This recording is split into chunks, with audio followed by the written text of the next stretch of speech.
What's up, YouTube family? I'm back at the drawing table. Welcome to my channel, and for those who've been here before, welcome back. Today, I want to come at you with a video, and in today's video, I want to talk about regaining your childlike passion for drawing. And the reason why I'm talking about this particular matter is the other week I went to a life drawing workshop, right? So if you don't know, a life drawing workshop is a place that you can go and they will have like a live model to model poses and you sit and draw them. A lot of people go to, brush up on their skills or to, if they want to draw if they have an ideal of something that they want to draw, but they need some poses to really figure out how they want to go about doing it, right? But so it's just a workshop where they have a live model and you can come and practice drawing. So while I was at this workshop, I was sitting next to this young lady, and she was really good at drawing. Like her drawing level was far beyond her years, right? And so eventually we started talking, and come to find out that she's like in high school, right? And so I asked her, how did you get so good so fast, right? And she said she loves this. Like, she loves drawing. She can draw all day. And it reminded me of when I was her age, I could draw all day as well, right? Because when you're young, you have that childlike passion for drawing, and you could do it all day long.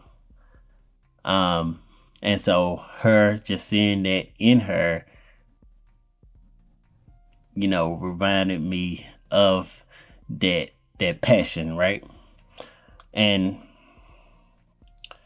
also I talked to her a little further, and come to find out the reason why she was so good is she goes to a school that really promotes art. So it's kind of more of an arts-based school, and she kind of like expressed how she was so grateful that she got to go to a school like this,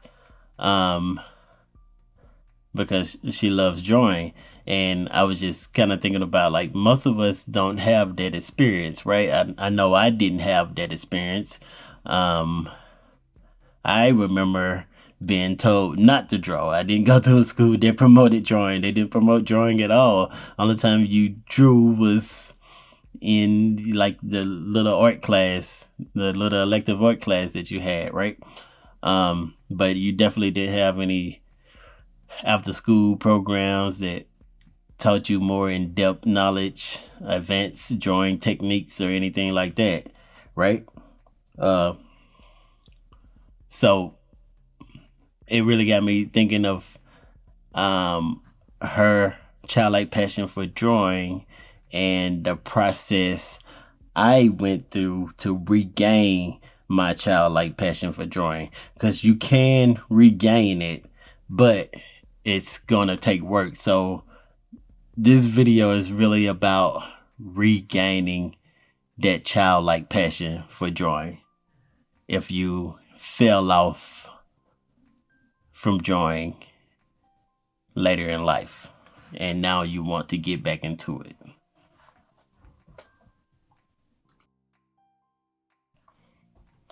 Okay, so let's talk about some of the steps that you need to go through in order to regain that passion for drawing, right? And I would say it's about three major steps in this process, right? So the first thing that you want to do is to just get yourself back drawing, right? Just get yourself back drawing on a fairly consistent basis, right? Because we're trying to go, we're starting from like not really drawing much at all to, drawing at least on a somewhat consistent basis. Now, you don't have to draw every day to do this, but you want to at least pick up a pencil and draw, or if you're drawing digitally, you want to draw at least a couple to a few times a week, right? So like maybe 3-4 times a week, right? But you want to consistently pick up a pencil and just draw.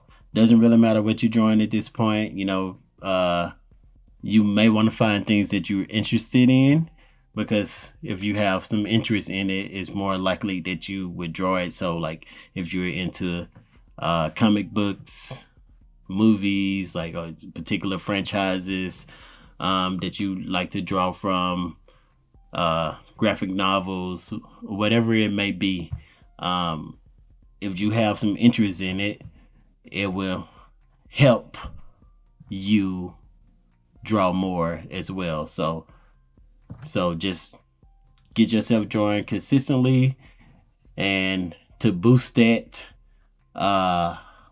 you want to have some interest in what you are drawing. Now, the other booster for you will be optimizing your drawing area, right? So everybody won't be able to do this, but if you can, you should, right?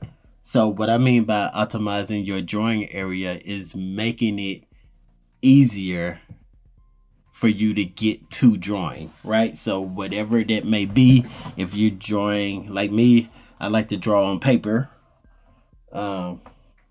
like analytical drawing, right? So I like to draw on paper. So I gotta have my paper out. I have an area. I got my table. I always have some paper on it, and I have pencils right beside me. Like I got all my drawing stuff in one area, and it's right by my desk where my computer is, right? So whenever I'm sitting at the computer doing stuff, even if I'm just browsing the web or whatever, there's always a potential for me to pick up one of these pencils and just start drawing, right? Now, if I didn't have this setup, whenever I would draw, I would have to, make a concerted effort to find my sketchbook, find my pencils, just pull everything out and then start drawing. So the more you optimize your space, the more likely it is for you to just fall into drawing naturally. Once you get yourself to drawing more on a consistent basis, where you're starting to draw more often and falling into drawing naturally, you want to start to really focus on rebuilding your endurance. So think about the endurance that you had when you was young, when you first got into drawing, right? You could probably draw for hours on end. I know I could. Like when I got into drawing, I could draw all day, every day. Like especially when I first started, I remember the summer where I really got into drawing. I would sit and draw all day. So you want to really rebuild that endurance. So how you want to go about doing this, and this is kind of how I did it, but I didn't really think about this process when I did it. It just kind of happened intuitively. But what I did was I would just draw, and I would start drawing longer and longer and longer. So what you can do is have yourself some time frames that you want to draw in. So like you might be like, I want to draw for 15 minutes a day or this many hours per week. So you can start with something low like 15 minutes, 15, 30 minutes. And when the 15 minutes get easier, you can move it up and move it up and move it up until you reach the amount of hours that you want to draw every day. Now, the important thing about this particular step is not that you actually hit the time drawn every day or every time you draw, but for you to consistently strive to hit it. So what I mean by this is what happened to me. Eventually I got to a point to where I thought that, okay, I want to draw for an hour and a half. So I had like these hour and a half drawing sessions, right? And I was going strong for a while, then I fell off, but I came back and went strong, right? Now, I wanted to do this for a year. And ultimately, I didn't hit that goal. But without hitting that goal within the time frame, I did build my endurance to where I can draw for way, way longer than I have been able to draw in years, right? So I still got the result that I was looking for of building my drawing endurance. So just because you don't hit the goal like in a time frame that you set for yourself doesn't mean you're not getting anything out of it, right? So me doing that and striving for it, and when I did fall off, I consistently came back to it. Although I didn't ultimately hit the goal within that year, I can very easily draw for an hour and a half now, right? I can do an hour and a half. I can do 2. I can do 3 hours. I can do 4 hours now, right? So I got the ultimate goal of rebuilding my endurance, even though I didn't hit that short goal of drawing this much time within that year, if you understand what I'm saying. So just keep coming back to it and keep building that endurance. It's just like a marathon runner, right? Like if you're a marathon runner and say you used to run marathons and you stopped running marathons for like 10 years and you decide, you know what, man, I used to be in such great shape and I want to get back in that shape and I want to run a marathon. You're not just going to wake up the next day and try to run a marathon.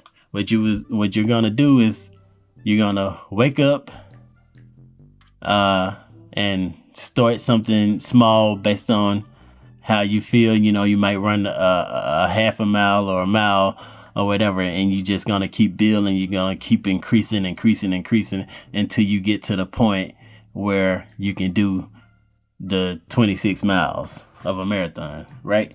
So, and you might think that you may be able to get yourself in shape in maybe say 6 months, right? And it may take you longer than 6 months, but as long as you achieve the ultimate goal of getting to where you can do it, that's still the ultimate goal. So all the work that you've done just because you didn't do it in the time frame that you set for yourself, that is still not wasted, right? Because it's still getting you closer to your ultimate goal. Okay, so the final part of this process is the part that's really going to unlock your passion, your childlike passion and love for drawing that you used to have, right? And so throughout this process, everything is kind of done. It's an overlap in how things are done. But you want to try to start focusing on this part as soon as possible. So when you first getting yourself drawing again, that's already starting to work on your endurance a little bit, right? But then you just start to bring the endurance part into focus when you start adding the time. Like, I'm gonna draw for 15 minutes a day, or 30 minutes, or however long you decide to add, right? Now, the next thing would be learning to enjoy the process of skill building in drawing, right? So this, like, learning new skills or developing the skills, your skills in drawing, is really what is going to unlock your passion, your childlike passion for drawing again, right? And the reason why it's going to unlock it is because you're going to start to see that you are going to start getting more creative in your drawing, right? So now, from the looks of it, it's going to look like it's unlocking your creativity and imagination when it comes to drawing. But I wouldn't say that's exactly what's happening. What's really happening is you building these skills and getting better at skill building will start to make your drawing ability rise up to the level of your creativity and imagination. If you understand what I mean by that, right? So, for example, this has happened to probably every artist in history, right? They wanted to draw something. They had this grand ideal in their head. And then they sit down and they start to try to draw it. And then they realize very quickly that their drawing ability is not up to par with their imagination, right? So it's not that the imagination and creativity is not there inside you. The problem is that your drawing ability cannot realize or portray your imagination and creativity. So what we have to really focus on doing is lifting our drawing ability to our imagination and creativity, right? So that's what's really going on. So once the more skills you start to build, the more often you will sit down and draw and realize, like, oh, I can draw what I was seeing in my head, right? And the better you get, the more often and the easier you will be able to draw what you see in your head. I've heard somebody say this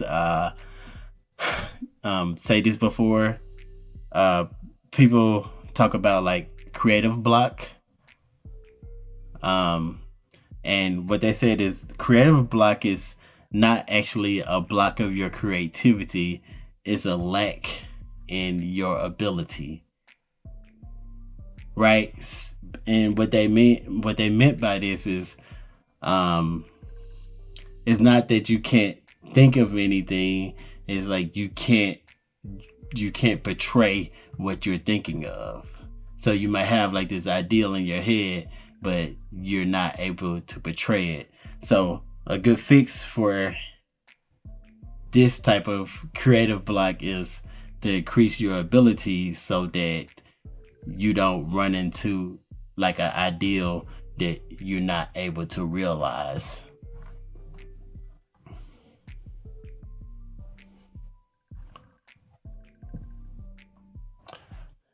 That's all I have for you guys today. In the comments, let me know if any of you had to go through this process of regaining your childlike passion for drawing, and if so, like, what was your process? What worked for you? What didn't work for you? I would love to hear that, and maybe it can help somebody else who's going through the process. So hearing from multiple people and how they went about doing it will help others in the future. But that's all I have. If you like the video, like and subscribe, and I will catch you on the next one. As always, I'm glad to be in your service, and peace.